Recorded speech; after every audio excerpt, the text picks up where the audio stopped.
Call to order the May 4th meeting of the City of Brentwood Board of Aldermen. Please rise and join me in the Pledge of Allegiance. I pledge allegiance to the flag of the United States of America and to the republic for which it stands, one nation, under God, indivisible, with liberty and justice for all. Roll call, please. Alderman Plufka. Here. Alderman Slusser. Here. Alderman Lockmiller. I am honored to say present. Alderman Kramer. Present. Alderman Toohey. Here. Alderman Leahy. Here. Alderwoman Manister. Here. Alderwoman Saunders. Here. Next item on the agenda, approval of the agenda. Are there any changes to the agenda for tonight's meeting? Seeing none, all in favor say aye. Aye. All opposed? I'm sorry, Mr. Chairman, we actually need a motion. Yeah, unanimous consent. There you go. Consideration and approval of the minutes. Consideration of the minutes of the April 20th meeting. Motion to approve, Your Honor, the minutes submitted for April 20th, 2015. It's been moved to approve. It's been moved and seconded to approve the meeting minutes for April 20th of 2015 as submitted. Any discussion? All in favor? Aye. All Abstain. opposed? Motion carries. Approval of the Special Board of Aldermen meeting minutes from April 21st, 2015. Motion, please. Motion to approve the minutes as submitted. Second. It's been moved and seconded to approve the meeting minutes as submitted. All in favor? Aye. All opposed? Abstain. One abstention. Alderman Saunders? I wasn't present. Motion carries. Next item on the agenda, I'd like to recognize Chief Jury. He's going to be making some presentations. Chief Jury? Thank you, Mayor. I'd like to thank the families and the crew and the dispatchers and everybody who was able to join us tonight. I'd particularly like to thank Mr. Ron Wagner and Mr. Bud Schilling. These are the gentlemen that we saved, our crews saved, the dispatchers saved, and they're here tonight because of the people in this room. So it makes me feel really good to see them sitting there.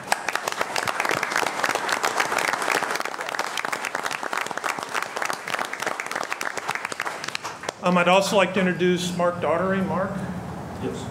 Mark is the general manager of ECDC, and he does a great job every day with his dispatchers. And I'd also like to introduce Kerry Hogan, the chief of the Richmond Heights Fire Department, and they assisted us on one of the calls. So to start off, what I'd like to do is get everybody involved in the January 20th call on Madge. If you could come up here and line up, appreciate it.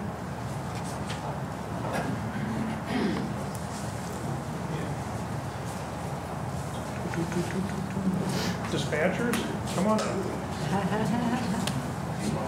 Ron, come on up. It's kind of strange because this is the first time Ron has actually met the dispatchers, and I'd like to introduce him before we get started. You guys want to come on over? Ron Wagner.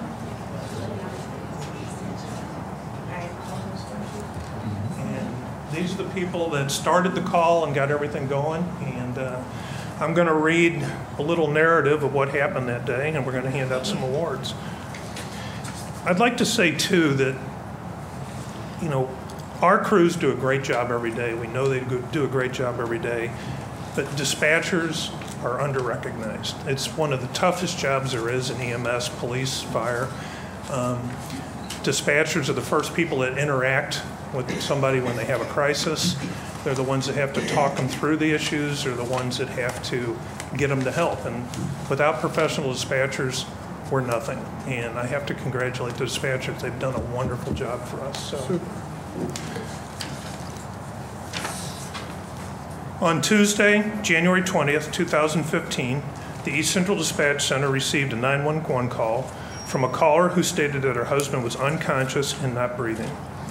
The dispatchers rapidly processed this call, immediately dispatched emergency crews to the scene, and began life-saving emergency medical dispatch instructions. The dispatchers displayed professional conduct and calmly took control of the situation, systematically instructed the caller how to perform CPR, how to provide critical oxygenation and blood circulation for this patient until EMS crews could arrive. The call was received, dispatched, and the first Brentwood unit arrived on the scene in less than 3 minutes. Crews from Brentwood Pumper 2514 and Richmond Heights Ambulance 2117, Brentwood Ambulance was out on another call at the time, quickly responded to find the male patient with no pulse or respiration, but with CPR in progress.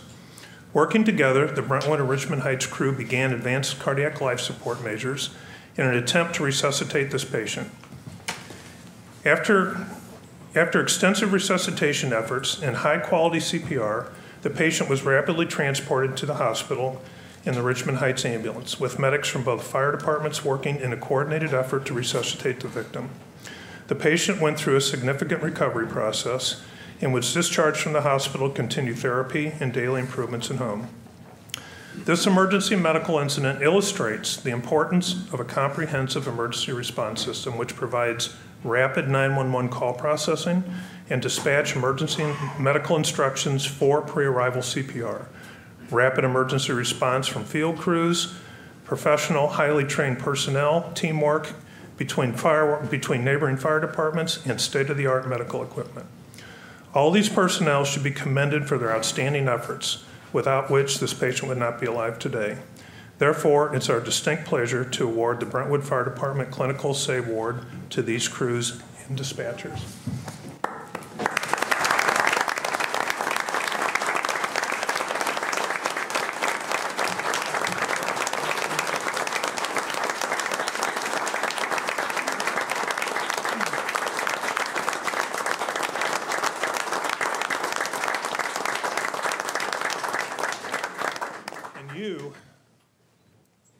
Good for you. Good for you. First award, Paula. Congratulations. Susan.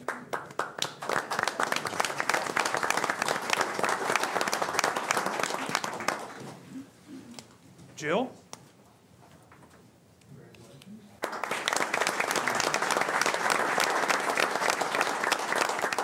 Richmond Heights, Brian.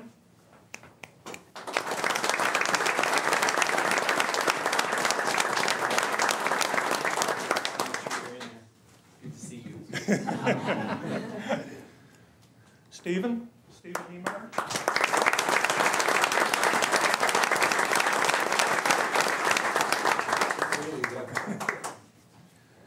From the Brentwood crew, Captain Rick Kerr.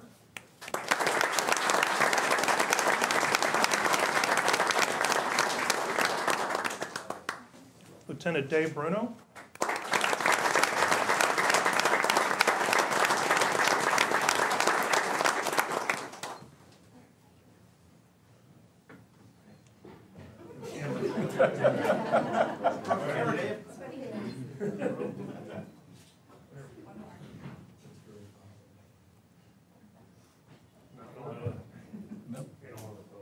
Better batteries. He can only smile so long. Tim Hammer.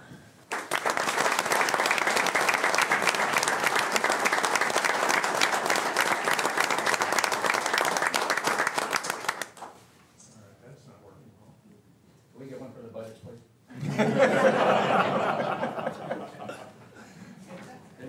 Get it? All right. Dan Schaefer.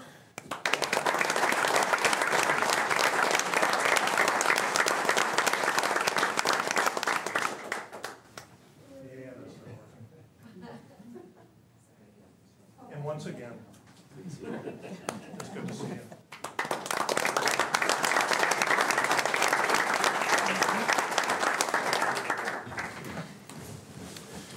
And on top of having one clinical save, just a little over a month later, we had a second clinical save. And we all know the person that was involved in this. Bud Schilling, you want to step up here? Everybody knows Bud. Bud worked for the city for many, many years. He guided me through a lot of technology issues when I first started here, and good study. Plus he's a fellow golfer, so. Good to see you. On Sunday, March 1st, 2015, the East Central Dispatch Center received a 911 call for a male who was found unconscious and not breathing while shoveling snow.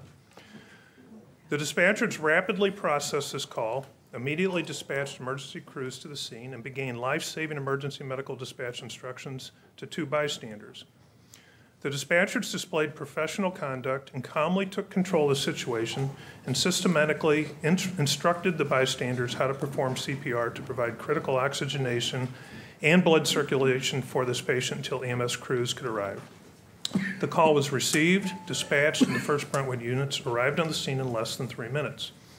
Crews from Brentwood Pumper 2514, Brentwood Ambulance 2517, quickly responded to find the male with no pulse or respirations, but a bystander had initiated CPR. Upon arrival, the Brentwood crew took over patient care and began advanced cardiac life support measures. The crew immediately diagnosed that defibrillation was needed. Defibrillation was quickly administered, which resulted in the patient regaining a normal heartbeat. I understand you even sat up in the ambulance and talked. The patient soon regained consciousness. Patient soon regained consciousness after being placed in the ambulance and began talking to the crew. The patient was admitted to the hospital where, after several days of treatment and therapy, was released to continue therapy and daily movement improvements at home. The emergency medical incident illustrates the importance of a comprehensive emergency response system, which includes rapid 911 call processing and dispatching, emergency medical instructions for pre-arrival CPR, rapid emergency response from field crews, professional, highly trained personnel, and state-of-the-art medical equipment. All of these personnel should be commended for their outstanding efforts, without which this patient would not be alive today. Therefore, it's our distinct pleasure to award the Brentwood Fire Department Clinical Save to these crews and dispatchers, and I would like to recognize somebody. If the crews want to come up here that was involved in this call. Roberto, where are you? And Tim, another bystander, and Cliff. Where are you, Cliff? Cliff? And Anna. Here's our bystanders. And of course, my wife.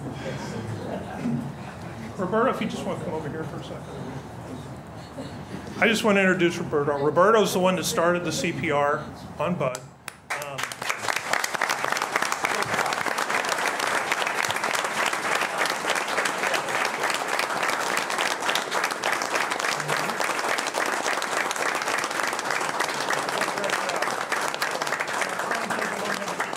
For you tonight, you did a wonderful job, and without you, Bud wouldn't be here tonight. Okay. So. Thank you. To counted, corrected, they were the interface to dispatch to make sure the counts were right, that type of thing. So this was a full team. Oh, it was. But I was very nervous making, finding me, in a snowbank. And that yellow mama. The yellow. She has big vocal cords, and she started yelling, and the neighbors came out. Kurt, you guys want to come up here? This again is the first time I think Bud's met the dispatchers too. So. Thank you. Kurt Clark.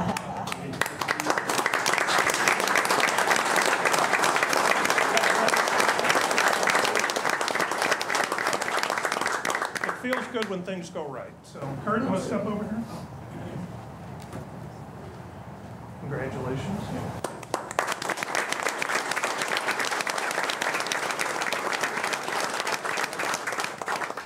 Mike?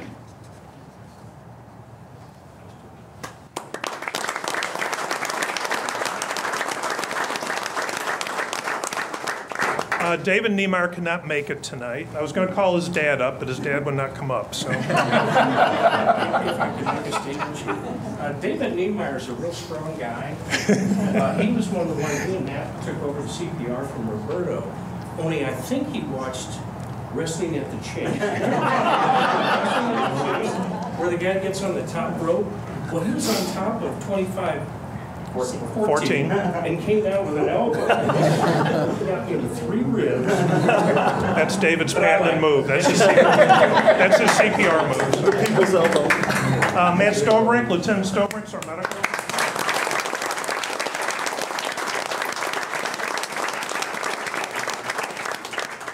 Steve Brown could not make it tonight. We'll get his award to him. Larry Drexler.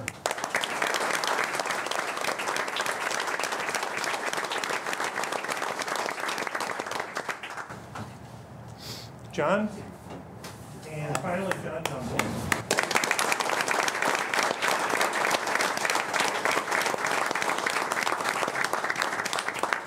Again, I feel really proud of everybody tonight. Everybody did a great job. This is the way it's supposed to work. And congratulations, and to Bud, congratulations. You guys are still standing here. It's a good system and it worked well. So, thank you very much.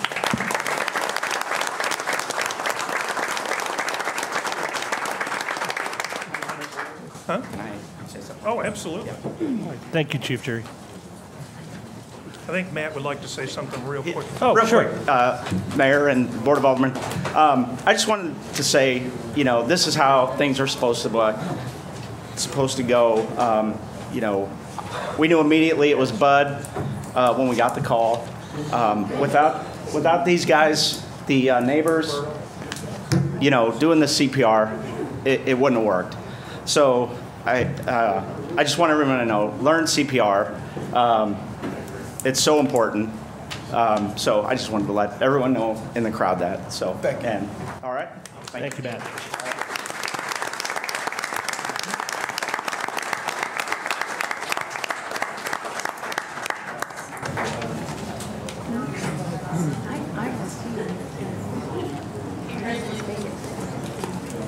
We're going to take a brief intermission while people readjust.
Okay. The next item on the agenda is a proclamation, and I have asked Alderman Kramer to please read the proclamation on behalf of the city. Yes, sir. This is a proclamation on behalf of the city of Brentwood and the state of Missouri. Proclamation in recognition of Kids to Park Day, Saturday, May 16th, 2015.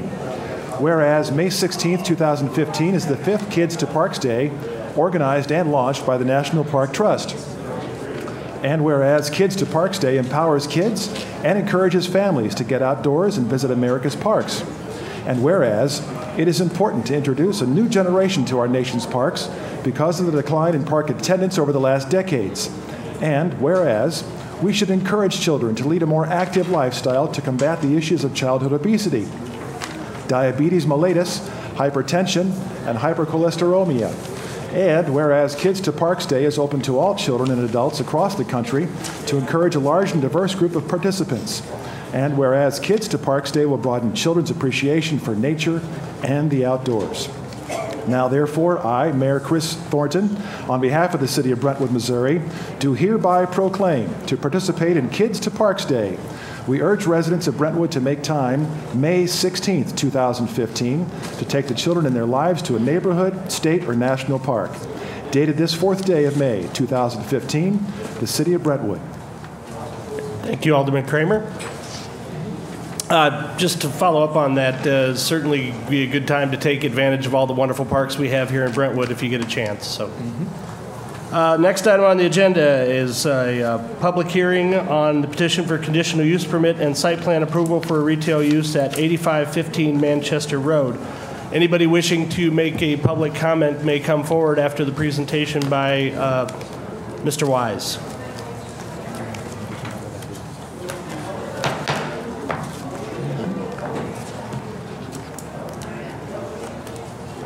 Thank you, Mr. Chairman.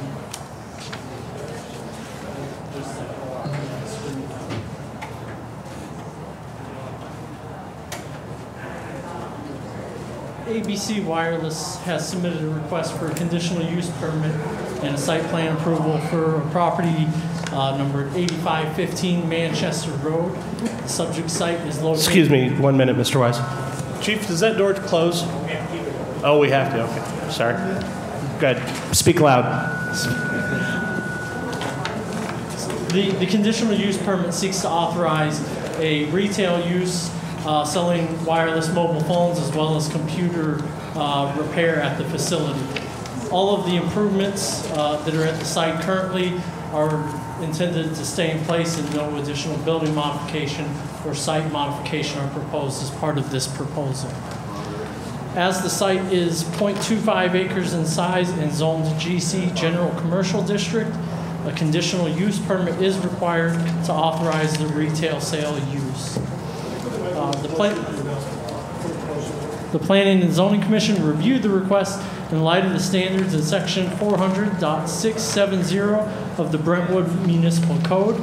This section states that the permit will be approved unless it is found that the request would increase traffic hazards or congestion, increase fire hazards, affect the character of the neighborhood, affect the general welfare of the community, overtax public utilities, does not comply with all other applicable provisions of the zoning ordinance, will not contribute to and promote the community welfare and convenience at the specific location, will cause injury to the value of the neighboring property, does not comply with the Brentwood Comprehensive Plan, will not provide, if applicable, erosion control and on-site stormwater detention, and will not be compatible with the surrounding area and thus impose a burden or have a negative impact on surrounding and adjacent uses. The ninth statement there about compliance with the Brentwood Comprehensive Plan, this property is designated as a neighborhood mixed-use area in the comprehensive plan. Neighborhood mixed-use areas are intended to serve local residents, and commercial establishment within these areas generally have a trade area of approximately 1 mile in radius. The mixed-use area will allow for a variety of retail and service establishments that could include grocery stores, pharmacies, dry cleaners, and restaurants. Other businesses that serve the daily needs of nearby residents could include doctor and dentist offices, insurance companies, and childcare. After reviewing the request, the Commission made a recommendation for approval with the condition that the parking lot be restriped as is shown or as is designed. That has been done since the Planning Commission recommendation, and this evening the parking lot has now been restriped, so you can actually see the parking lot striping within the parking lot. And I'd be happy to answer any questions. Okay. At this time, we'll have public comment on this proposal. If you have a comment to make, please come forward, state your name and address for the record, and you'll have 3 minutes to make your comment.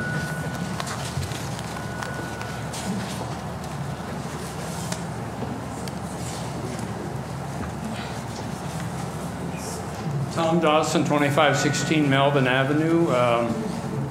My concern is, I know during the Planning and Zoning Commission meeting, there was a discussion about signage, and I'm not clear as to what the agreement was. I thought that the signage, all the signage in the windows was to be removed, and they were to use the sign post outside, but I'm not clear, so I'd like some clarity on that, because what's in the windows now, there are multiple paper signs that cover the windows, and they look, it looks messy, and it doesn't look orderly. Okay, that's it. Thank you. Any further public comment? Seeing none, we'll close public comment.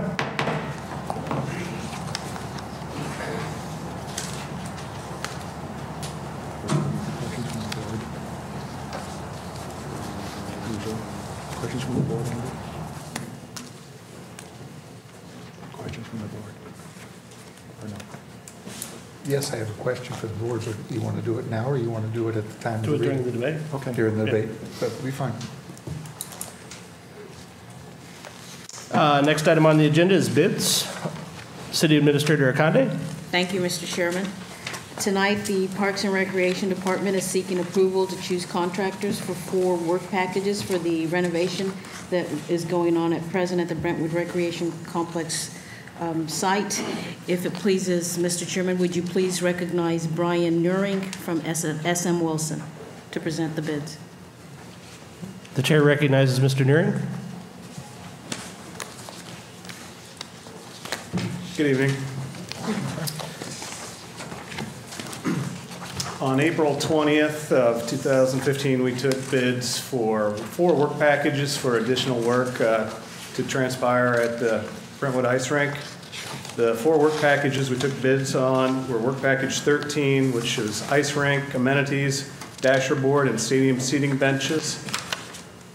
This included work for the bleacher seats, the dasher boards, scoreboard, skate rental racks, and skate sharpener.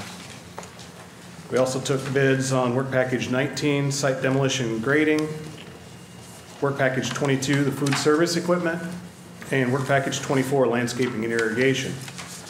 The recommended contractors for work package 13, the ice rink amenities, was Becker Arena Products at a value of $218,000. For work package 19, the site demolition and grading is Spiritus Wrecking Company at $64,380. For work package 22, food service equipment is Ford Food Service Equipment, $22,881. And work package 24, landscaping irrigation, is Ideal Landscape Construction at $48,275.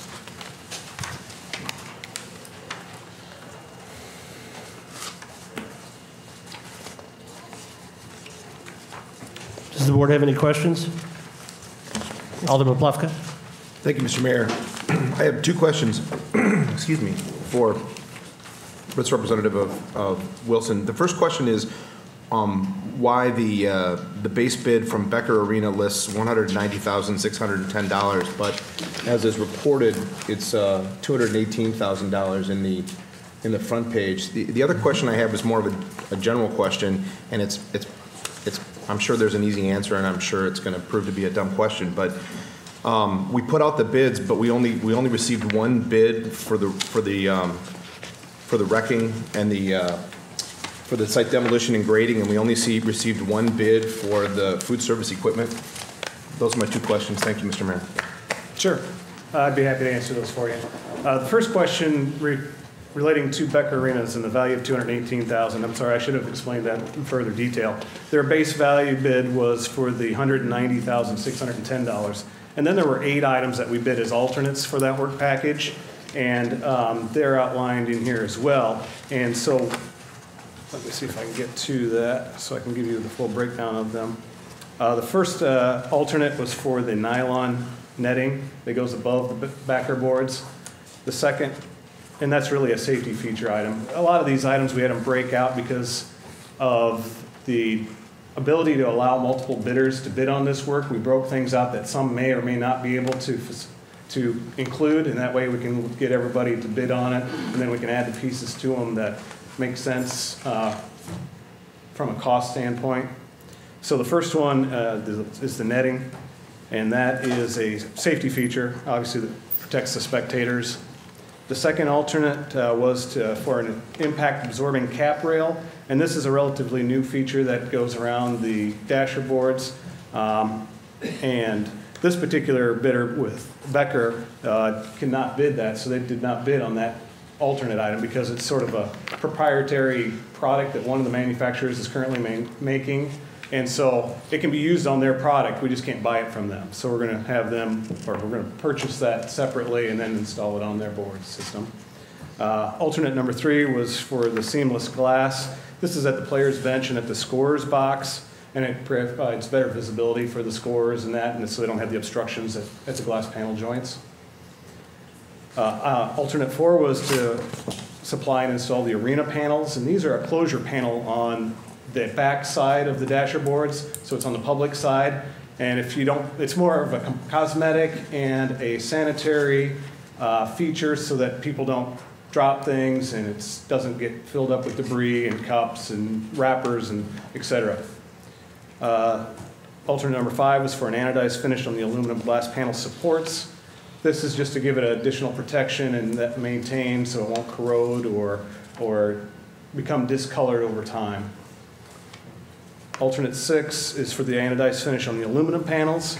Same thing here. It's to protect the finish on that versus a natural aluminum finish. Alternate 7 was to supply and install the timekeeper's table. That's pretty much what it means. It's a table for the scorekeepers to utilize. And then alternate 8 is for the player's box conversion ability for sled hockey. This is something that is not new, but it's something that the current facility did not have, and they wanted to try to add this so it'll allow the city to have additional programming that they can use that for. So the total, including the alternates for them, 1, 3 through 8, brought their total up to the $218,000. Any further questions on that item? Did you want to address the second question? Sure will. With the quantity of bids, previous packages we've received as few as 1 bid in some categories. We publicly advertise this bid in multiple locations. It meets all the public requirements. Plus, as SM Wilson is a contractor, we send out invitations to bid personally, either via fax or email, to the potential list of bidders that we know of in the surrounding communities. And with some of these instances, like the ice rink amenities, you know, they're the country from Canada all over the U.S., because predominantly those subcontractors aren't located here in St. Louis, so we're trying to reach them wherever they are. And it just happens with these particular 2 packages, there was only 1 bidder that decided to submit a number on it. Any further questions from the board? Alderman Leahy. Thank you, Your Honor. Brian, do these 4 bids come in under the projected cost, or are we going to look at another cost increase? No. Currently, we are, with these 4 bids, including the 2 work package yet to bid out, which are signage and the furniture package, we are currently below the latest approved budget by $28,414. $28,414. For the last 2 packages? That's a total for the whole program. Yeah, but you've got 2 more packages to go. But there's an allowances included for both of those already. All right, so we're still under that one. Now, this is as of a month ago where we raised correct our costing. Exactly. Thank you, Your Honor. Any further questions from the board? Seeing none, thank you. Good. Thank you.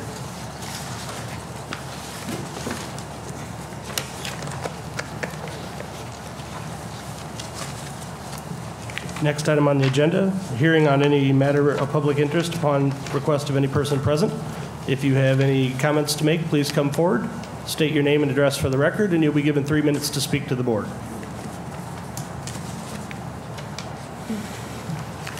Louise Charbonneau, 8833 Madge. I guess I'm going to have to learn to talk fast. I want to speak to 2 issues this evening, and I'm not the one that would be able to say whether we want to go with Hanley Industrial Court being retailized with regard to the ordinance that you have before you tonight. By the document prepared by Justin Wise, it appears that all the objections that I heard at Planning and Zoning and Site Plan with regard to repurposing the building for a retail use at 290 Hanley Industrial have been met, although I see that we will have scones on the outside of one wall. And scones generally are made out of dough, and they don't, I assume it's sconces. I'm going to volunteer to be Justin's proofreader. So, but we've just finished now by the warrant list paying House Seal Levine $14,000 to do a review of our comprehensive plan. And Mr. Awesome gave us his report on March the 30th. And he talks about Hanley Industrial and Brentwood Industrial and Manchester Road being sub-areas that deserve special scrutiny and special study.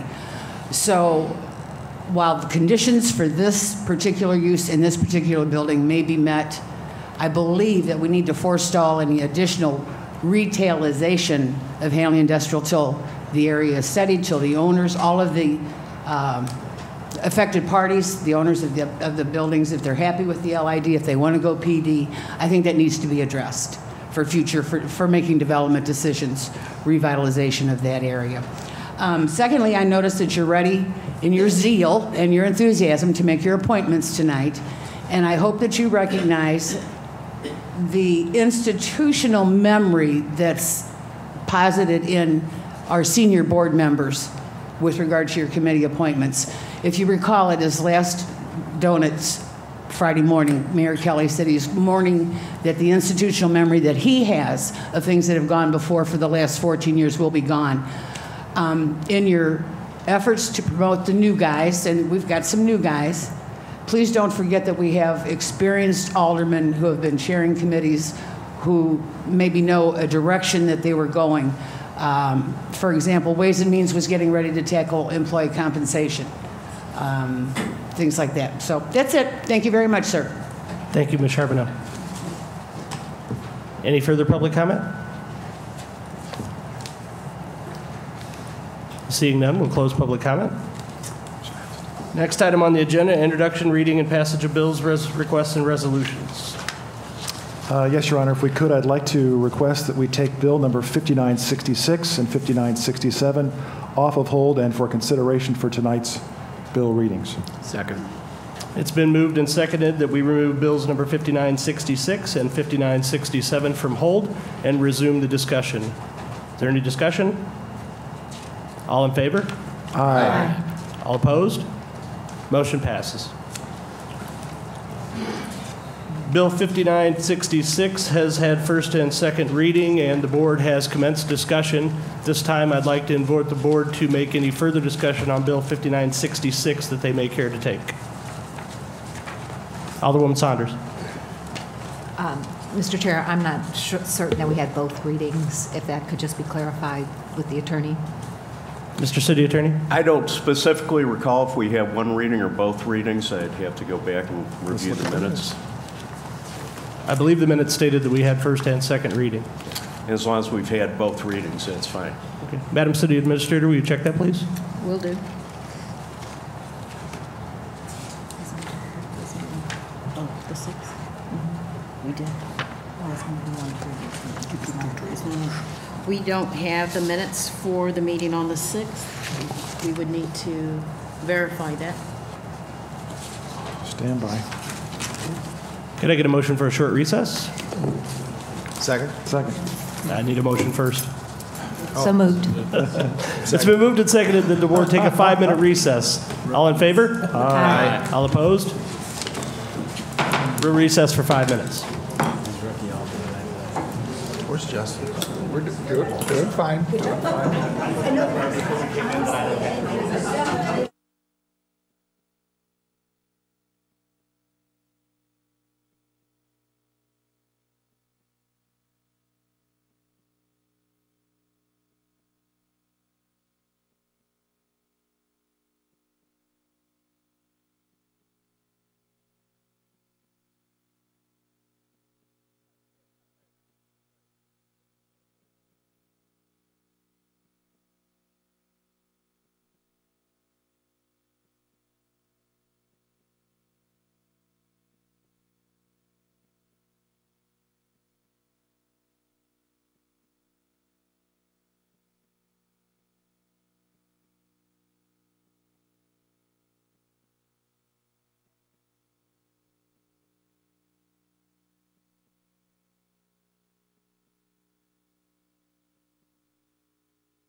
All right. Call the meeting to order again. After a brief recess, it's been determined that we are going to go ahead and do a first and second reading of both bills. So I'll ask the city attorney to read both bills. Your Honor, if I may, I think we need a motion and vote for the first and the second readings of the bills. Oh, yeah, probably a good idea. And it might not be a bad idea just to do the motion for 59, 66, 67, 74, and 75 all as one motion.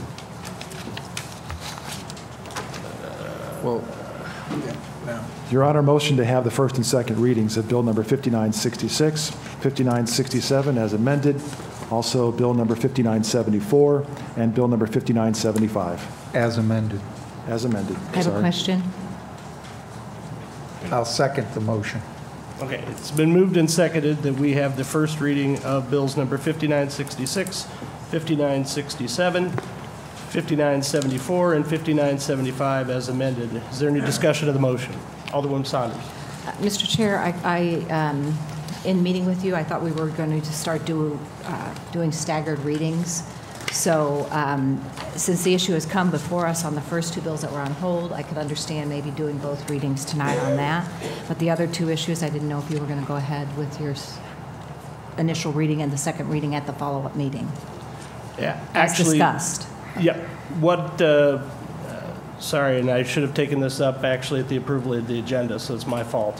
What I had discussed with the city administrator was doing the first reading of 5975, as that's new legislation, but not doing a first reading only of the site development plan 5974 without understanding what the impact might be on the applicant. Okay. So if it's all right with the board, we'll do the first and second reading of 5974, but only the first reading of 5975. Which... May I answer you? Well, sure. If Chair, you would then ask Alderman Kramer to please revise his motion. Well, I think his motion was the first reading, so I think we're all right. Was it first and second? First and second. All right, so yes. would you care to amend your motion? This is called live TV. I will take some getting used to. Yes. I will be happy to revise my motion to the first and second reading for Bill 5966, 67, and 75, and the first reading only of Bill 5974. I think that's opposite. One more time, 5975 is the one and 5974 is the two? Yes. 75, I believe you want to read once this evening. 74, you're looking at potentially reading both first and second. Okay, let's try that again. Remodification, take two. Modification of the motion to have first and second readings for Bill number 5966, 5967, and 5974. The first reading only of Bill number 5975. As amended. Second. As amended. I'll second that motion. All right, it's been moved and seconded that we have first and second readings of 5966, 5967, 5974, and first reading only of 5975. Is there any discussion on the motion? Seeing none? Oh, sorry. Alderman Saunders. Just for the audience's sake, if you explain what your intent is with the first and second readings. Yeah, I think that's a very good idea. Please.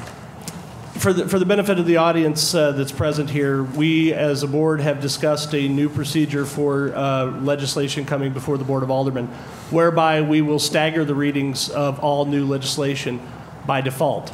In other words, the first reading of the legislation will take place at one meeting, and the second reading of the legislation will take place at a second meeting, the next regularly scheduled meeting.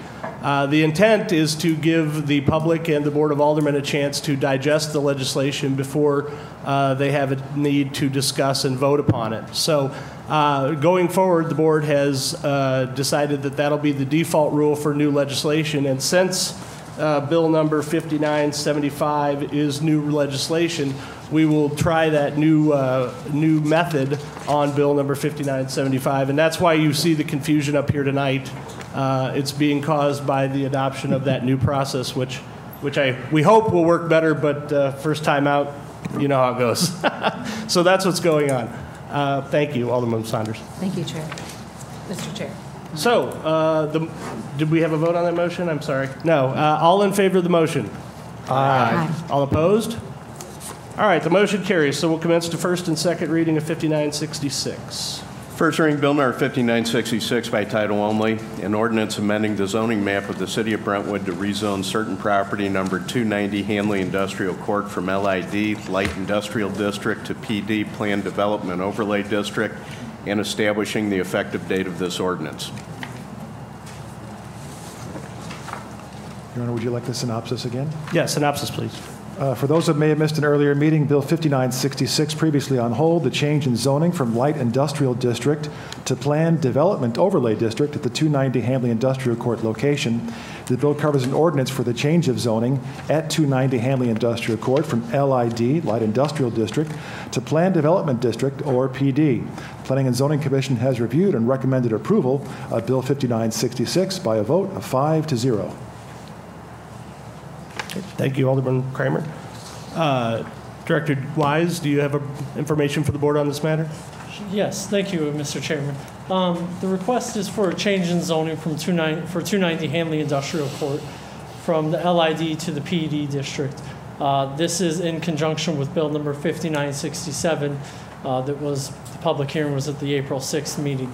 At that time, there were questions that had come up primarily with respect to how the project as a whole would impact the existing tenant, specifically the parking.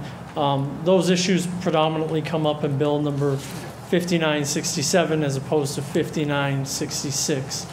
So I would be happy to answer any additional questions that you would have on the change in zoning request at this time, and then any additional questions I'll handle in the 5967. And I'd ask that the board hold those questions until after the second reading when we commence debate on the bill. Thank you. First reading of bill number 5967, please. Second reading, Your Honor. Oh, are we reading second on 5966 or? I was going to do them in order, but we can do it that way too. Second reading of 5966, please. Second reading Bill Number 5966 by title only, an ordinance amending the zoning map of the City of Brentwood to rezone certain property number 290 Hanley Industrial Court from LID, Light Industrial District, to PD, Planned Development Overlay District, and establishing the effective date of this ordinance. Okay. Can I get a motion, please? Motion to perfect Bill 5966 into ordinance form, Your Honor. Second. It has been moved and seconded that the board consider and perfect bill number 5966 into ordinance form. Debate is now proper. Alderman Kramer. Yes, Your Honor.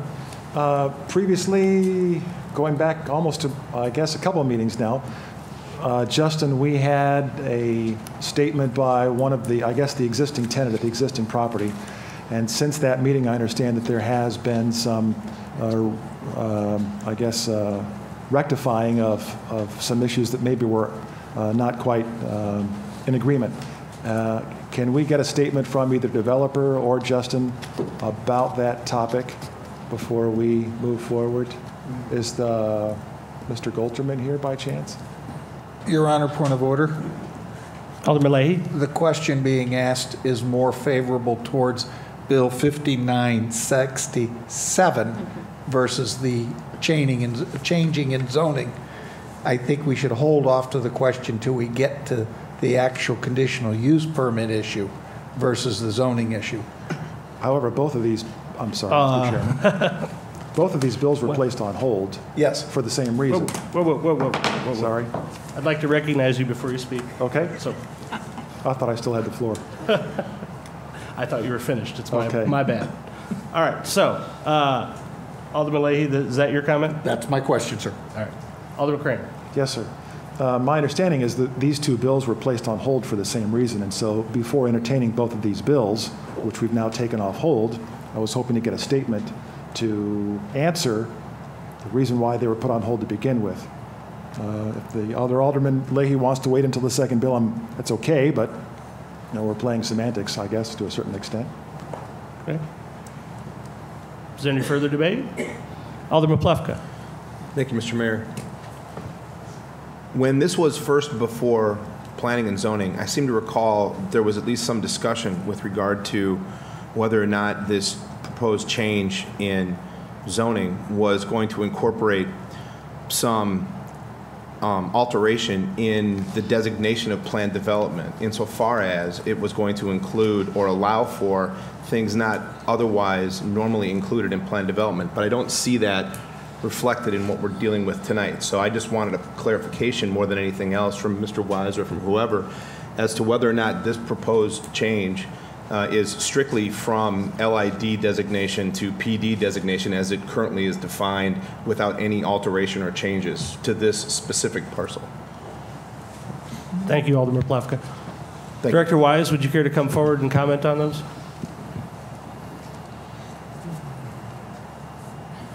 Thank you, Mr. Chairman. Did you want me to tackle both of them or just?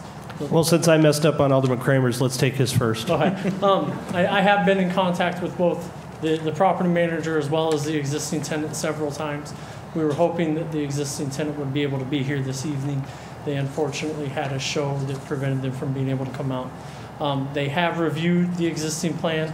Their primary issue that had come up at the last meeting was the parking along the side of the building where the loading docks are, which has now been removed.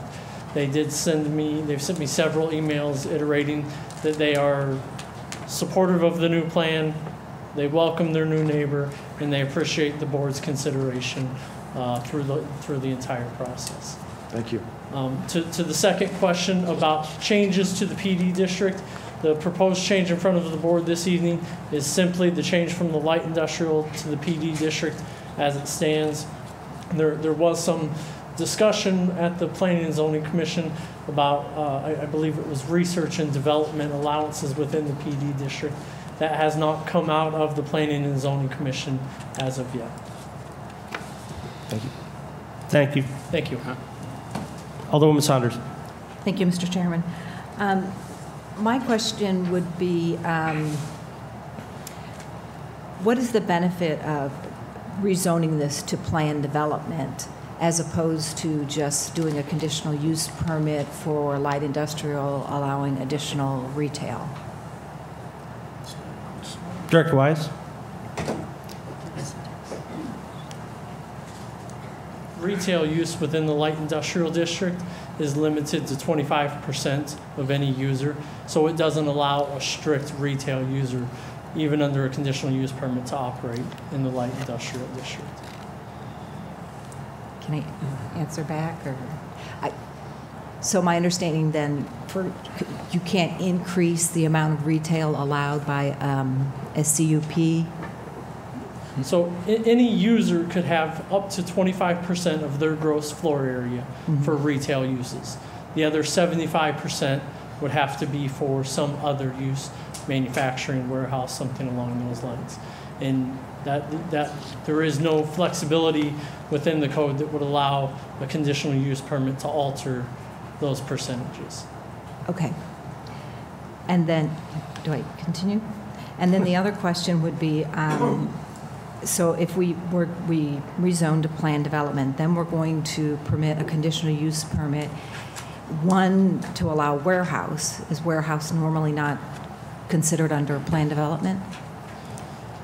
So correct. It's allowed as a conditional use, so therefore it would have to be authorized by the conditional use permit. Okay. In a scenario like this with the tenant being in, you could just change the zoning and consider the use a legal nonconformity. However, from an administrative side, to help staff out in the future, we've wanted to go ahead and get the conditional use permit in place for the existing tenant, so that if in 10 years you're looking back and you're saying, how did this warehouse user get into this location without a permit, it clarifies that issue from our end. Okay, and is there also a conditional use permit for outdoor storage, or can you have outdoor storage? The conditional use permit authorizes outdoor storage on the kind of, I guess it's the northeastern side of the building, in conjunction with the new retail tenant that's proposed. And then the site plan has additional screening requirements for that storage area. Okay, but that is a conditional use. This type of storage would not be permitted under planned development? Correct. It has to specifically be authorized in the permit. Okay. And then the underlying use for this, it's light industrial, but what is the goal for Hanley Industrial in The this comprehensive particular plan area? for this area calls for it to be a regional mixed use. And it talks about essentially over the years how the industrial park has transitioned. A lot of times I hear the phrase, it's transitioned from an industrial park to a business park. But we've seen some of those industrial users and the mixing of the business type users. And the plan essentially promotes that and says that the city should continue to support that. Okay. And then my only concern, and you'll probably be able to address this, is I always worry that, I know we're trying to move away from industrial. There was a study done years ago, and it was to move away from the industrial. So by us allowing a CUP for outdoor storage, are we kind of setting ourselves back or setting it up so that there can be additional outdoor storage? Because I know that was one thing, and definitely there used to be lots like with cars and autos, and we were trying to get away from that. So I guess I wondered too, like with outdoor storage, do we consider maybe making that enclosed storage just to keep it more in line with what the PD is? Well, I think the last point is something for your all's consideration. To the point of if it were to kind of switch to a different user or a different type of storage, that would have to come back. The permit would not be an exclusive. They can do whatever they want. It would have to be on the location shown on the plan with the screening that's included in there. Okay. And one other thing, the research and development, now that won't come before us. At one point they had wanted to also include research and development. There was a general discussion about, I guess, opening the planned development district regulations up that would potentially allow for more, they say research and development. We've had a variety of discussions on what that would and would not include. At this time, there's nothing moving on that. I mean, it's been kind of rolled into the discussion with the comprehensive plan. Okay. So PD, though, as of to date, is staying as it is That's defined. correct. Thank you. Thank you, Alderman Saunders. Alderman Lockmiller? Your Honor, may I ask a question? Sure. Mr. Wise, it's good to see this end of you instead of... What are you saying? I was wondering, as P&Z recommended this to the board, what was the count, the vote count? It was a vote of 5-0. Thank you. Thank you, Your Honor. Thank you, Alderman Lockmiller. Alderman Kramer? Yes, Mr. Chairman. Justin, housekeeping measure. The southeastern area of this lot has kind of unofficially over time been used by the police department for occasional parking of vehicles. Is that anything that would be changed or affected by this approval if it were to be passed? I'm not sure the area. There's a larger lot that's closest to the police department building. Parking area. I'm sorry. A parking area. Yeah, large parking area that's used adjacent predominantly for Fontbonne. Is that the area you're referring to? I think so. Andy, you're exactly. The furthermost part of the triangle, I guess the southeasternmost corner. This area generally gets... That area is not being impacted at all by this proposal. Okay. Yeah. All right. Thank you. Thank you, Alderman Kramer. Alderman Saunders? I apologize, I did forget one question. Did we figure out who the Fontbonne lease for that parking space? Do they have it 24 hours a day? And who is that lease between, Fontbonne and who? It would be between Fontbonne and the property owner.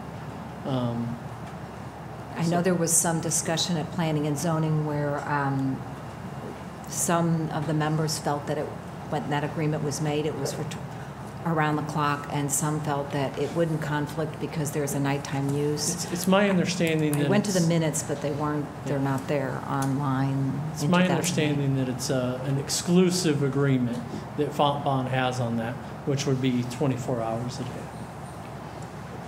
So that parking doesn't impact the site plan that...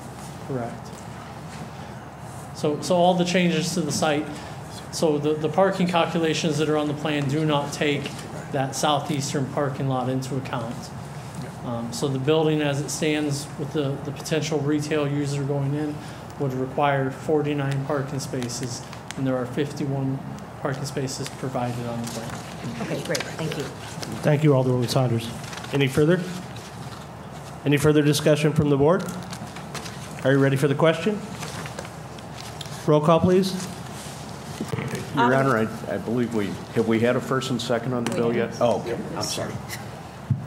Alderman Slusser? Yes. Alderman Lockmiller? Yes. Alderman Kramer? Yes. Alderman Tui? Yes. Alderman Leahy? Yes. Alderwoman Manister? Yes. Alderwoman Saunders? Yes. Alderman Plufka? Yes. Motion passes. Bill number 5966 is now ordinance number 4628.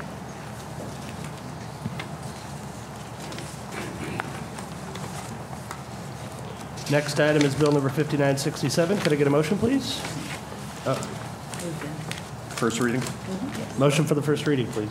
I believe we've already had the. Oh, we had that. Oh, that's all right. That's Tom. Sorry. Okay. My bad. Go ahead, Frank.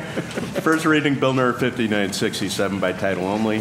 An ordinance granting approval of a site development plan and conditional use permit to Ironman Sound Studios for a warehouse and outdoor storage for Merriam Switching Post at property number 290 Hanley Industrial Court, which permits under the provisions of Title IV, Chapter 400 of the Brentwood Code of Ordinances, the development of that site, providing the conditions of such development, and providing the effective date of this ordinance.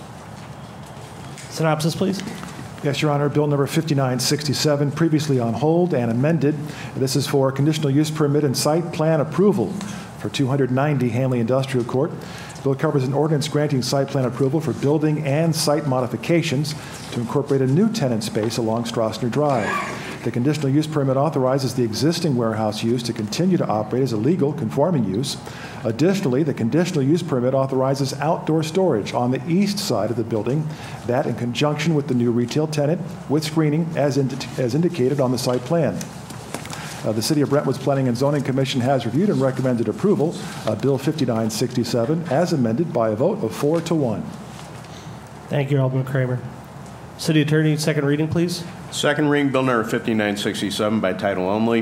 An ordinance granting approval of a site development plan and conditional use permit to Ironman Sound Studios for a warehouse and outdoor storage for Merriam Switching Post at property number 290 Hanley Industrial Court, which permits under the provisions of Title IV, Chapter 400 of the Brentwood Code of Ordinances, the development of that site, providing the conditions of such development, and providing for the effective date of this ordinance.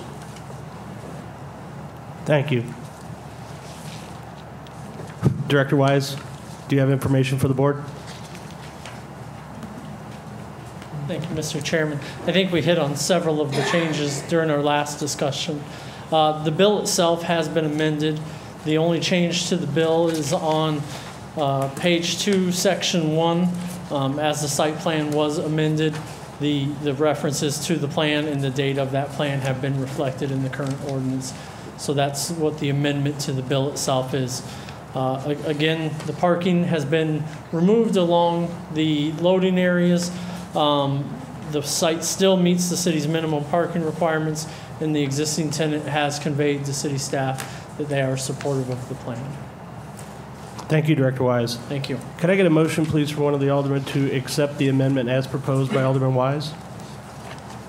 So moved, Your Honor. Second. It has been moved and seconded that the board accept the amendment proposed by Director Wise to bill number 5967. Is there any discussion on this motion? Alderman Leahy? Yes, sir. I'd like to talk about the outdoor storage. I think. Alderman Leahy, at this point, we're discussing the amendment to the bill. Okay, go ahead. We'll stay with that then. Is there any discussion on the amendment of the bill?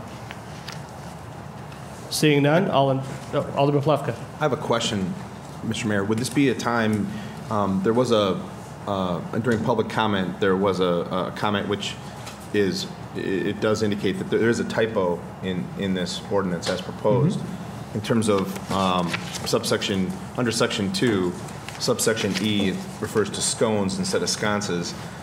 Not a big deal, but I don't know if this would be the appropriate time to make that recommendation for a change as well.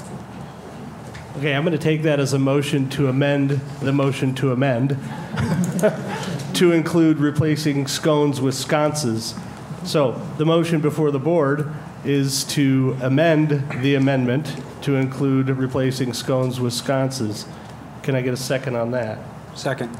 All right, it's been moved and seconded that we amend the amendment to include the word sconces instead of scones. Is there any discussion on that amendment? All in favor? Aye. All opposed? That motion carries. Now we're on to the amendment. The amendment is called out as indicated by Director Wise. Is there any discussion on that amendment? Seeing none, all in favor say aye. Aye. All opposed? Motion carries. Now before the board is ordinance number 5967 as amended and amended. Alderman Leahy. Thank you, Your Honor. I'm in page 2, section 2, the canopy, letter D. The canopy over the proposed outdoor storage area shall be removed.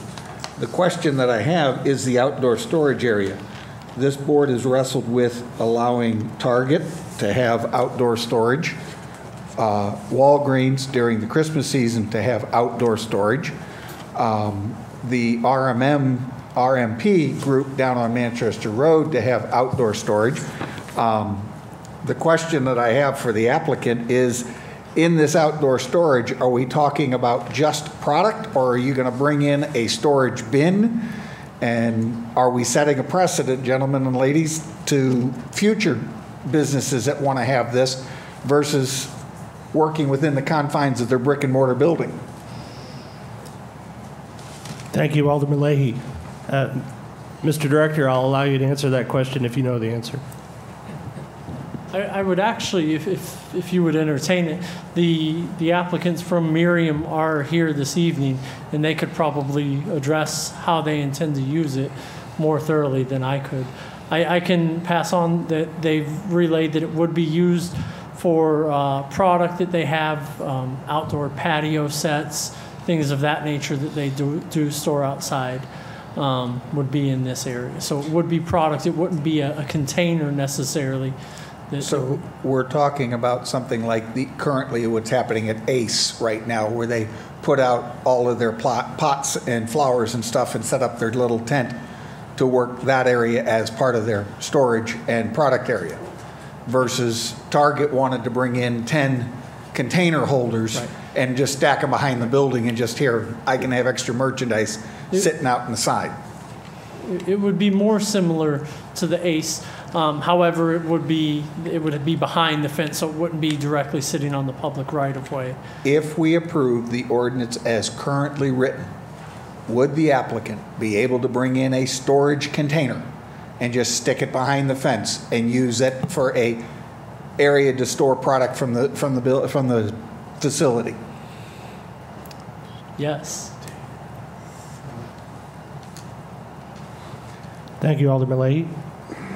Any further discussion? Good evening. My name is I'm sorry. Can I not? No, not right now. Okay. Does the board have any objection to hearing from the applicant? I would love to hear from the applicant.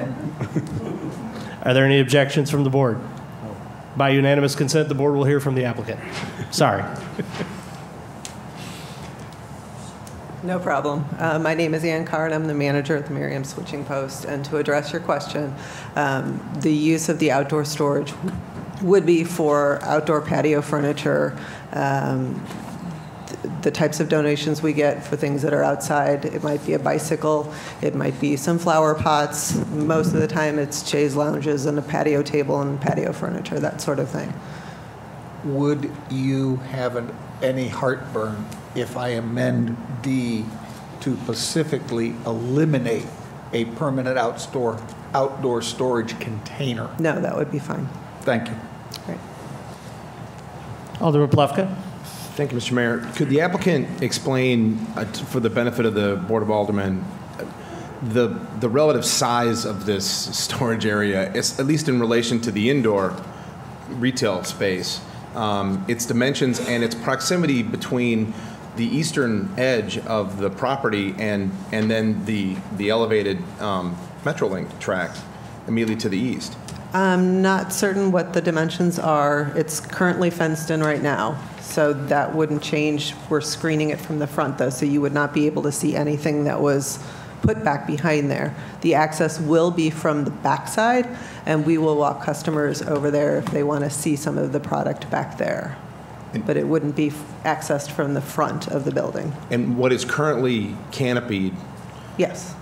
would be roughly the size of the outdoor storage with the canopy removed, but with screening added per the ordinance? Correct. Thank you. Thank you, Mr. Mayor. Thank you, Alderman Plufka. Alderman Kramer. Yes, Your Honor. If I could pose a question. Please. So just a clarification, the canopy that's going to be demoed is not needed any further for protection from exterior weather. Nothing you'll be storing needs protection. No, it would be things that are okay outside. And the reason for removing it is for aesthetics. Aesthetics. The Planning and Zoning Commission didn't like it, and so we're taking it down. All righty. Thank you. Thank you, Alderman Kramer. Alderman Saunders. I just have one question, Mr. Chairman. Is the height of the fence, I drove by there, I know what the existing fence and that, but you're going to make it nicer, newer screening. Will we be assured that what's behind that will be hidden? So in other words, is the height adequate to hide the furniture or? It should be. I don't know the actual height that's on that plan. I haven't seen the dimension of it or not. I don't know if it's marked on there. Right. But the items that we have are, 4 or 5 feet tall. They're not 8, 10, 12 feet tall. Right. That was the only assurance there, is that the fence is adequate to hide the outdoor storage area, because it is right along Strasser, and you've got Font Bon, and then you go into Hanley Station, and this is a nice addition. We're cleaning it up, and your entrance is looking nice, but I don't want it to look cluttered, because we're starting to kind of get a continuity through that area. Sure, understood. Thank you, Alderman Saunders. Alderman Leahy. I'd like at this time, Your Honor, to make a motion to amend 5967 amended bill by adding in Section 2 under letter D that no outdoor storage container shall be used on the property. Second. It has been moved and seconded to amend Bill number 5967 to include under item D the language that no outdoor storage container shall be permitted under the ordinance. Is there any discussion? Seeing none, all in favor? Aye. All opposed? Motion carries. Aye. I'm sorry. Alderwoman Saunders? And I also, the same, would like to amend that so that from the north view, that anything stored outside is not visible from, beyond that fence. Anything stored behind this fence, you cannot see from the north elevation. Is that appropriate? I'm going to refer that one to our city attorney. Mr. City Attorney, would that be appropriate language for an ordinance? I'm not sure. It would really be up to the board if they want to put those restrictions on it without physically seeing the plans. I'm not sure. My concern would be visible from where, and I can't see the entire site, and if somebody's standing on steps, or visible from Metrolink, or visible. Okay. I'm going to go ahead and accept the motion as made. Is there a second? Second. Okay. Second by Alderwoman Manistar. It's been moved and seconded that we add the language, and Alderwoman Saunders, I'm going to ask you to restate that, please. After listening to, Mr. Chair, after hearing the response from the attorney, I realized that it would be difficult to put that language in there. So my intent, and it seems like Marion's willing to comply, that it will mostly be disguised. Do you know what I mean? I don't know that there's a good way. My intent is, as you're driving up Strassner or driving down, just from that particular point of view, you're not going to see the outdoor items. Yeah. Okay. Well, at this point, I guess we can either have a motion to amend or withdraw your motion. Okay. Presently, it says it's a 6-foot tall site-proof enclosure, so site-proof. I withdraw my, well, you have to withdraw your I second. withdraw my second. I withdraw my motion. Alderwoman Monistar has withdrawn her amendment, and Alderwoman Saunders has withdrawn her amendment. So the bill before the board is 5967 as amended by Alderman Leahy's motion and as it appears in your packet. Is there any further discussion? Seeing none, are you ready for the question? Roll call, please.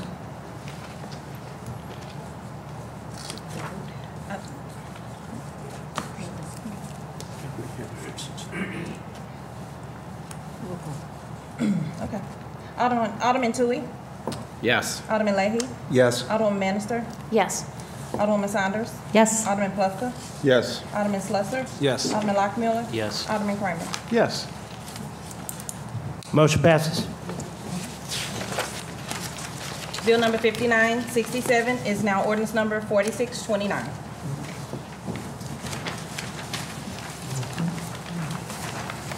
Next item on the agenda is first and second reading of bill number 5974. Mr. City Attorney. First reading bill number 5974 by title only, an ordinance granting approval of a site development plan and conditional use permit to ABC Wireless for retail use of property numbered 8515 Manchester Road, which permits under the provisions of Title IV, Chapter 400 of the Brentwood Code of Ordinances the development of that site, providing the conditions of such development and providing for the effective date of this ordinance. Synopsis, please. Yes, Your Honor. Bill number 5974, subject of a previous public hearing, the conditional use permit and site plan approval application for 8515 Manchester Road. This bill covers an ordinance granting the site plan approval to operate a retail use at the property numbered 8515 Manchester. No improvements are proposed to the site to accommodate the new user who's moving into an existing space. The subject site is located on the north side of Manchester Road and is zoned GC, General Commercial District. Under the GC district regulations, the site is classified as Class A property, under 1/2 acre. Class A properties require a conditional use permit to authorize retail sales on the site. Our Planning and Zoning Commission has reviewed and recommended approval of Bill 5974 by a vote of 9-0 with the condition that parking lot be restriped. Thank you, Alderman Kramer. Mr. City Attorney, second reading, please. Second reading bill number 5974 by title only, an ordinance granting approval of a site development plan and conditional use permit to ABC Wireless for retail use of property numbered 8515 Manchester Road, which permits under the provisions of Title IV, Chapter 400 of the Brentwood Code of Ordinances the development of that site, providing the conditions of such development and providing for the effective date of this ordinance. Thank you. Can I have a motion, please? I move that we perfect bill number 5974 into ordinance form. Second.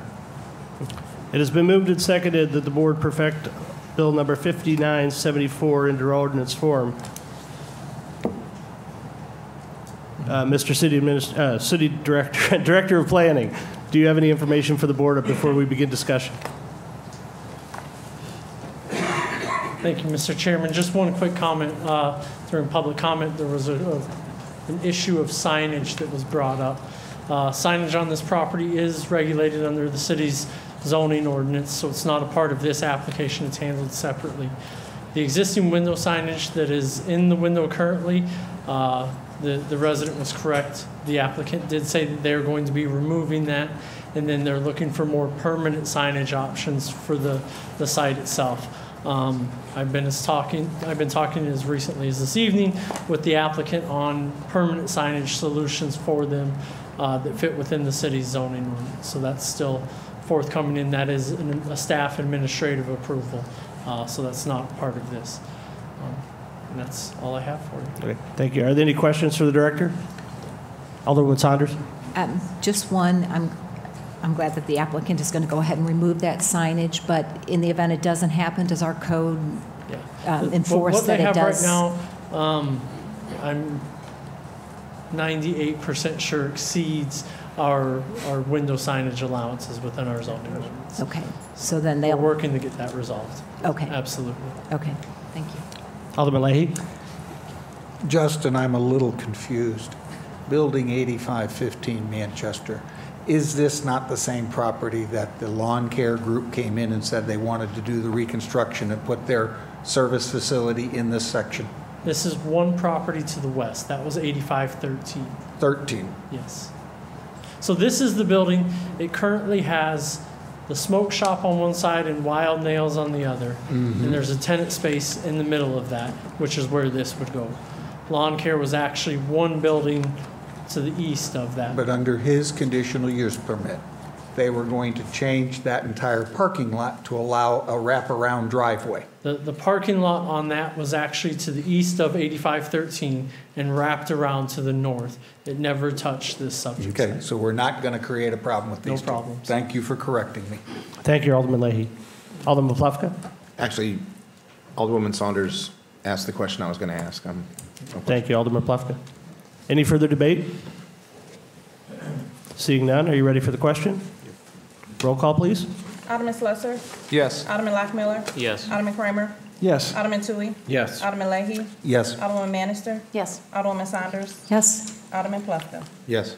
Bill number 5974 is now ordinance number 4630. Next item on the agenda, resolution number 1031. Your Honor, we have One more bill.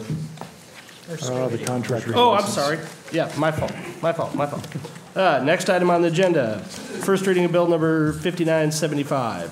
Mr. City Attorney, please. First reading Bill number 5975 by title only, an ordinance amending section 500.140 of the Code of Ordinances of the City of Brentwood, Missouri by repealing section 500.140 as it relates to contractors licensing and adopting a new section 500.140, providing for the current maintenance of this code, providing for the repeal of all conflicting ordinances, and providing for the effective date of this ordinance. Synopsis, please. Yes, Your Honor. Also, for the audience, this is a correction to your synopsis, which says Bill 5973. This is Bill number 5975, the contractor's license as amended. The bill covers an ordinance amending Section 500.140, the municipal code, the City of Brentwood, and that's to clarify that contractors with an existing business license from the City of Brentwood are exempt from paying the contractor's licensing fee. This requirement has not historically been applied to contractors within the City of Brentwood. The proposed amendment would clarify that requirement. 2 Brentwood contractors have been charged the license fee this year. If the amendment is approved, those fees will be reimbursed to the contractors. Bill 5975. Thank you, Alderman Kramer. Director Wise, do you have information for the board? Thank you, Mr. Chairman. Really what this bill is doing is we're really looking to just simply codify our existing practice. It's been in place for as long back as we can find. As we have staff turnover, we're constantly going back to the code, and we've discovered that we've charged 2 contractors the contractor's licensing fee that have never been charged that in the past. The staff recommendation is that we put an exemption in for businesses, for contractors with an existing business license within the City of Brentwood, that they don't pay the license fee for the contractor's license. Essentially, we view it as kind of a double dipping, and it provides a more fair environment if we're only charging the one fee for either the business license or the contractor fee, but not both of those fees. And I have one correction to that. I think you'll find that the contractors brought it to our attention. Well, yeah, correct. Any questions for Director Wise? Alderman Saunders. I just have one. Is it still necessary, especially like with the grants and so forth, that we issue them a contractor's license? Because I noticed it in the bill, it said that, you have to have like many contractors, a St. Louis County license and the particular municipality license. Will we still be giving them a license, but just waiving the fee? Correct. So we would still give them everything that they need. And then the county license information is just something that we get on our permit applications if necessary. So it's only the fee that would be waived. Okay. Any further questions? Seeing none, thank you, Director. Thank you. Next item on the agenda is resolution number 1031. Do we have the vote? Wait a minute. Your Honor, point of order, if I may. On Bill 5975, you have two amendment number 2s that have been given to us this evening. I believe we need to get these at least attached to this bill and clarify which of these two copies you are literally talking about as to where you're moving on the bill. That's the difference between these two. Okay. Madam City Administrator, would you One like is a, thank you, Mr. Chairman. One is a redlined version, and the other is a clean copy. So they're both the same thing. Okay. So the first one is a redline copy, Yeah. and the second one is a clean copy. Is that your question?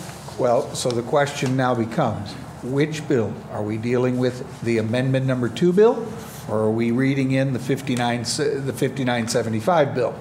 Because the motion was the 5975. 5975, Second Amendment. Second Amendment, so everybody's on the same page.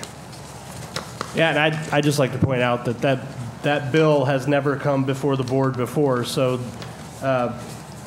calling it a second amendment may not be the best language. We might want to call it second version, because there is no amendment made by the board. It's simply the bill that's coming before the board. It's just a version that's different than what was included in the Alderman's packet. So in the future, maybe we can avoid that. All right, very good. Next item on the agenda, resolution number 1031. Alderman Kramer? Yes, Your Honor. Resolution 1031, the special use permit for the consumption of beer, wine, and liquors at the City of Brentwood Park events for 2015. This resolution is for the consumption of beer, wine, and liquors as provided for in our Section 600.040 of the Brentwood Municipal Code. That allows the Board of Aldermen to approve consumption of intoxicating liquors on special occasions. Public Works Committee has reviewed and recommended the approval of the request by a vote of 3-0. The Brentwood Parks and Recreation Department has scheduled the following 5 events in which approval is being requested.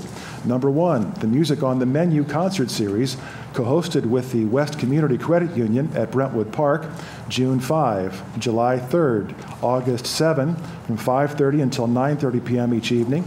Number 2, the Dinner and a Movie series at Brentwood Park on May 16, August 22, September 12, from 6 until 10 p.m. each of those evenings. Item number 3, Brentwood's annual Madden Fest at Brentwood Park, Friday, September 18, 2015, from 5 until 10 p.m., and Saturday, September 19, 2015, from noon until 10 p.m. Item number 4, the Veterans Day observance on Wednesday, November 11, 2015, here at Brentwood City Hall.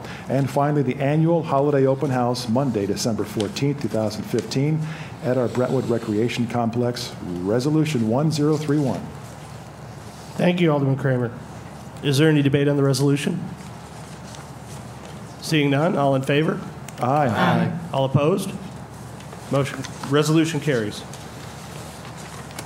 Next item on the agenda, accounts against the city. Alderman Kramer. Yes, Your Honor. You have before you a warrant list dated for today in the amount of $56,899.41. I'd like to make a recommendation and a motion for approval of today's warrant list. Second the motion. It's been moved and seconded that the board approve the warrant list as distributed. Is there any discussion? Alderman Saunders. I just had a question. I see that we're paying $18,000 to Worldwide Technology, and if staff or you had some idea of when we'll get internet in this room. Madam City Administrator, would you care to take that question? Thank you, Mr. Chairman. Staff started working with the contractor last week, wiring this facility, so we are hoping that sometime before the end of this month, we will go live. Thank you. Thank you. Any further discussion? Alderman Leahy. Thank you. The safety products, the second item on the list, we're getting 2 new police cars. We're putting in the appropriate equipment for the cars to bring them up to date. Are we turning in 2 cars?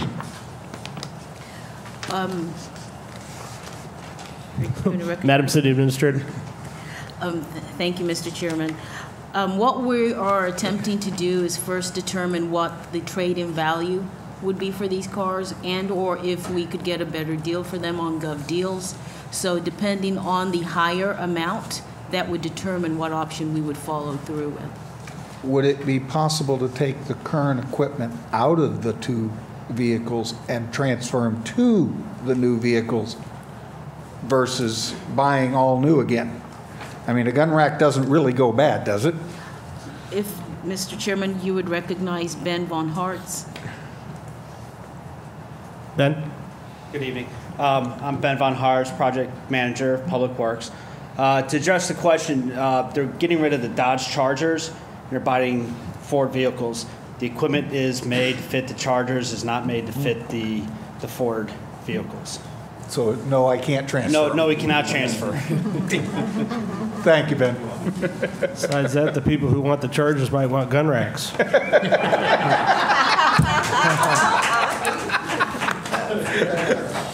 Okay. Any further discussion? Motion, please. Oh, I got the motion and second. Oh, it's already been, I'm sorry, we're in discussion. Duh. Are you ready for the question? Yes, sir. All in favor? Aye. All opposed? Motion carries. All right, next item on the agenda, reports of committees. First up, the mayor's report. Oh, that's me. I just want to start by saying how proud I am to have our first responders here this evening and how great it was to see everybody who was involved in saving the lives of 2 Brentwood residents. I think it's just fantastic that they were able to do that, and I just think it's a really great example of how important it is to have first-rate public safety people on our staff, and I'm very proud to have them on board. So. With that, is there any alderman who did not receive my appointment of committees for the standing committees? All right. Seeing none, is there any discussion? Seeing none, we'll take a vote. Roll call, please.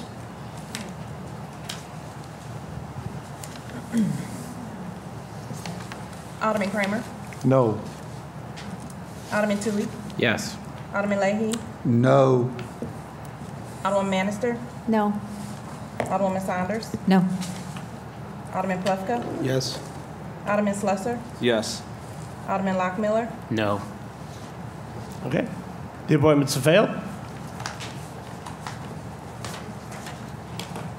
Next up.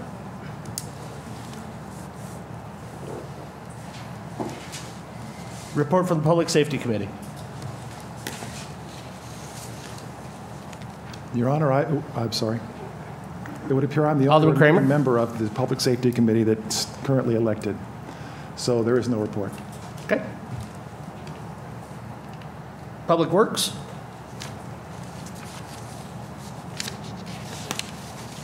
Alderman Leahy? The former chairman of the Public Works is no longer on the board. Member of the Public Works group, we have no report to submit at this time. Okay, thank you, Alderman Leahy. Ways and Means, Alderman Kramer? No report at this time. The usual meeting schedule is the second Tuesday of the month at 6:30, so that should still be in place for this coming May the 12th, if I'm correct. Thank you. Okay. City Attorney? No report, Your Honor. Madam Administrator? Thank you, Mr. Chairman. If it pleases the chair, I would request that you recognize Chief Jury to speak to the board in regards to the National Incident Management System and the need for the elected officials to be trained on this. Chief Jury? Thank you. NIMS is the acronym for the National Incident Management System. Brentwood passed it by resolution as the official incident management system for the city in 2014. One of the requirements is that members of the Board of Aldermen who have not yet attended the NIMS training need to do so. We'll provide you with the information. It's an online class. It's NIMS 100 and NIMS 700. It takes about 2 to 3 hours. There's a test involved. You can't fail it. What this does is, by having the city on board with NIMS, is in the event of a disaster, anything where we are applying for federal reimbursement, anything from FEMA, this is part of their requirement. Without having this requirement in place, they will not necessarily give you a federal reimbursement for any disasters or so forth. So it is a requirement that the board do take NIMS, and that it be on the record that you passed it. So All the firefighters are trained in it. Chief Curtin and I are trained at much higher levels in it. Excuse me. So it's fairly simple. It's painless. It just takes a little bit of time. Any questions? Thank you. Thank you, Chief. Just as a follow-up on that, I recently attended or Alderman Slesser and I recently attended the St. Louis Municipal League session for newly elected officials, and they were, the one thing that they pointed out very definitely was that if every single member of the Board of Aldermen and the mayor do not complete this training, you will be denied federal funds in the event of an emergency. So don't do it at your own risk. Your Honor. Alderman Leahy. Would it be permissible to set a deadline for the 9 of us to get this accomplished? Thus, we can at least monitor progress? Last I checked, the board can do whatever it wants. Would love to make a motion to the board to try to accomplish this by the first day of June 2015, to have certificates turned in to the city administrator. Alderman Leahy, I'm going to ask you to hold that until new business. Oh, okay. Reports of committee. Any further report, Madam Administrator? None, thank you, sir. Okay. Excise Commissioner? George left, so I don't see him. Library? None. No report. Municipal League? I just made it. Historical Society? That was Mr. None. Wynn, and he's not here. All right. There's no unfinished business on the agenda. Any new business? Alderman Leahy. Your Honor, if I may make a suggestion to the chair, if you'll pass that up. I'm a visual learner. Thank you. And if you'll pass this over to the mayor. Sorry. Your recommendation for the standing committees, what you had in your emails addressed 3 of the committees. There are a total of 5 committees in the current new code that we're working to. According to the code, the committee appointments are your purview to submit to the Board of Aldermen for approval. Would like to make a suggestion to the chair that you may consider what we've got in front of you as a potential assignments for your committee assignments for all 5 of the committees in the code. Okay. Your suggestion's noted. Any further new business? Also new business? Yes. Thank you. Would like to make a motion to the board that the NIMS training be accomplished by the 9 elected officials by the first day of June 2015, and that the printed certificates from the computer be turned in, or a copy be turned in to the city administrator by that date. Is there a second? Yes. The motion will die for lack of a second. Okay. Alderman Saunders? All right, we're still under new business. Yes, ma'am. I've spoken with Alderman Plufka, and we both agree that we would like to have continue with Ward 1 meetings, but until we get the standing committees set and the time for those, we won't be able to schedule our Ward 1 meetings. But they are going to be coming, and we'll find a regular time each month. The committees will continue as appointed at the times that were established previously, without the members who are not present. Well, we can excuse. Ways and Means never really had a set date. I had to offer. Well, then the chairman will give you a date. Alderman Leahy? Understand that if under those guidelines, the Public Safety and the Public Works Committee do not have a quorum possible. Well, I'm not familiar with their rules, but we'll have to address that. The committees are as they stood. But by not having a quorum, you can't have a meeting. We'll address that later, I guess. Further new business? Well, this actually... Alderman Saunders, is it new business? Yes. It's the same. It's just a clarification that I don't understand, is just in the fact that the committee's time and place have always been voted by the members as to when they meet each month. Okay. Based on the members' schedules. Okay. So the members of those committees then will set the times? Correct. When we have those committees set. Alderman Leahy? Under new business. If it's new business. New business, sir. The Ward 3 meeting for the month of May will be May 26th at 7 o'clock up here in the council room. Also would like to bring to the audience and the viewers' attention that Thursday, May the 7th, is the National Day of Prayer. There will be an event posted here at City Hall at 11 a.m. till noon. All are invited to participate, and I believe that that event will be hosted by former Alderman Lee Wynn. Correct. Alderman Wynn has asked me to invite everybody to attend that. Thank you, Alderman Leahy. Yep. Any further new business?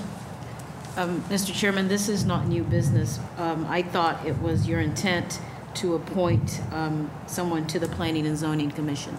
Is that on hold, or is that going forward tonight? I'm going to put all my appointments on hold. Okay. Any further business? Seeing none. Hearing of any matter of public interest upon any person present. Anybody who wishes to make a comment, come forward. You'll be given 3 minutes to address the board. Please state your name and address for the record. Susan Ryan, Pine Avenue.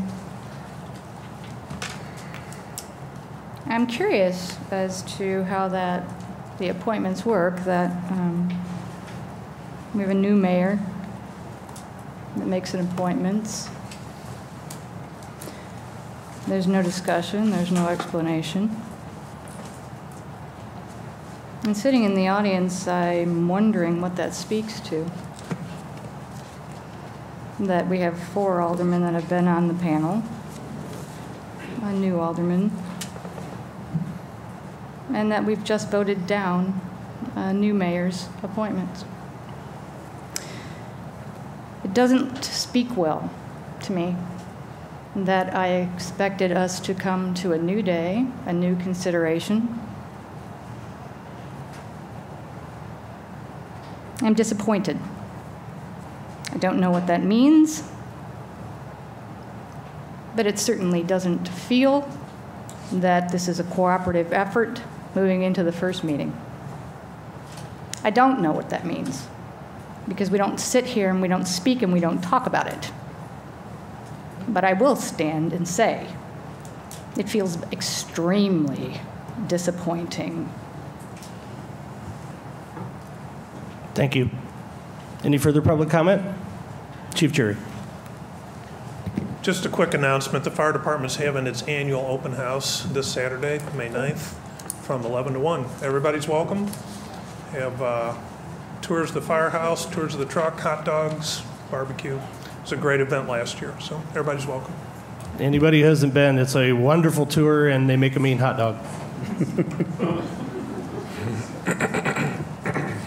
Hello, my name is Karen Meyer, 8726 Pine Avenue, and I didn't realize when I came to the meeting that the Miriam shop was locating in Brentwood, and I do welcome them.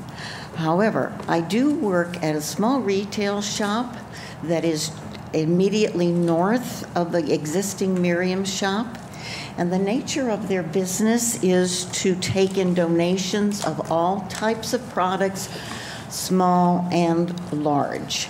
And I think we need to kind of be aware of the way that their trash receptacles might look in the future in Brentwood. Some of the furniture is large and is set next to the trash dumpsters. Large rolled area rugs may not fit into the dumpsters. I have no idea where this location is in Brentwood. I've not been privy to all of the background information, but I just want to mention that their trash may need more dumpsters than they currently have. Thank you. Thank you. Any further public comment? Do I go to the board for public comment? Alderwoman Saunders, this is public comment. Okay, public comment, so do I? No, you're not permitted. Oh, okay. Any further public comment? Seeing none, we'll close it. Alderwoman Saunders, for what purpose do you rise? I would like to rise to address a comment made by one of the residents. We don't respond to the public comments during the meeting. Then I would like to make a comment relating to the way you are conducting the meeting for clarification purposes. I'm not sure that's in order. The next item on the agenda is adjournment. So, Will the alderman, I don't think that's in order at this time. pardon me, Mr. Chairman, I do believe in our meeting we discussed that if the alderman asks for the floor, that you would consider giving the alderman the floor. So I make a motion that... There's no motion that's in order at this time.